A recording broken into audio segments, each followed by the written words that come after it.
American president Donald Trump വീണ്ടും India സന്ദർശിക്കാൻ ഒരുങ്ങുന്നു. 2027 ആദ്യത്തോടെ തന്നെ ട്രംപ് ഇന്ത്യയിലെത്തുമെന്ന നിർണായക സൂചന US state secretary Marco Rubio പുറത്തുവിട്ടു. ഇരു രാജ്യങ്ങളും തമ്മിലുള്ള ഉഭയകക്ഷി നയതന്ത്ര ബന്ധങ്ങൾ കൂടുതൽ ശക്തമാക്കുന്നതിന്റെ ഭാഗമായാണ് US പ്രസിഡന്റിന്റെ ഈ സന്ദർശനം.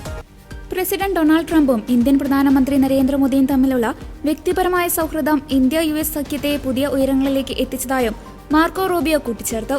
രണ്ടാമതും അമേരിക്കൻ പ്രസിഡന്റായി ഡൊണാൾഡ് ട്രംപ് സ്ഥാനമേറ്റെടുത്ത ശേഷം ഇതുവരെ അദ്ദേഹം ഇന്ത്യ സന്ദർശിച്ചിട്ടില്ല. ഇതിനു മുൻപ് 2020 ഫെബ്രുവരിയിലാണ് ട്രംപ് അവസാനമായി ഇന്ത്യയിലെത്തിയത്. അന്ന് അഹമ്മദാബാദിൽ നടന്ന നമസ്തേ ട്രംപ് ഉൾപ്പെടെയുള്ള പരിപാടികൾ ആഗോള ശ്രദ്ധ നേടിയിരുന്നു. നേരിട്ടുള്ള സന്ദർശനങ്ങൾ നടന്നിട്ടില്ലെങ്കിലും പ്രധാനമന്ത്രി നരേന്ദ്രമോദിയും ട്രംപും തമ്മിൽ നിരന്തരം ഫോൺ സംഭാഷണങ്ങളും കൂടിക്കാഴ്ചകളും നടത്താറുണ്ട്. ഇന്ത്യ എപ്പോഴും അമേരിക്കയുടെ ഏറ്റവും അടുത്ത തന്ത്രപ്രധാന സഖ്യകക്ഷിയാണെന്നാണ് ട്രംപ് വിശേഷിപ്പിക്കാറുള്ളത്. ഫ്രാൻസിൽ നടന്ന G7 ഉച്ചകോടിക്കിടെയാണ് പ്രധാനമന്ത്രി നരേന്ദ്രമോദിയും ട്രംപും അവസാനമായി നേർക്കുനേർ കൂടിക്കാഴ്ച നടത്തിയത്. നീണ്ട 16 മാസത്തെ ഇടവേളയ്ക്ക് ശേഷമുള്ള ഇരു നേതാക്കളുടെയും ആദ്യ ഉഭയകക്ഷി ചർച്ചയായിരുന്നു ഇത്.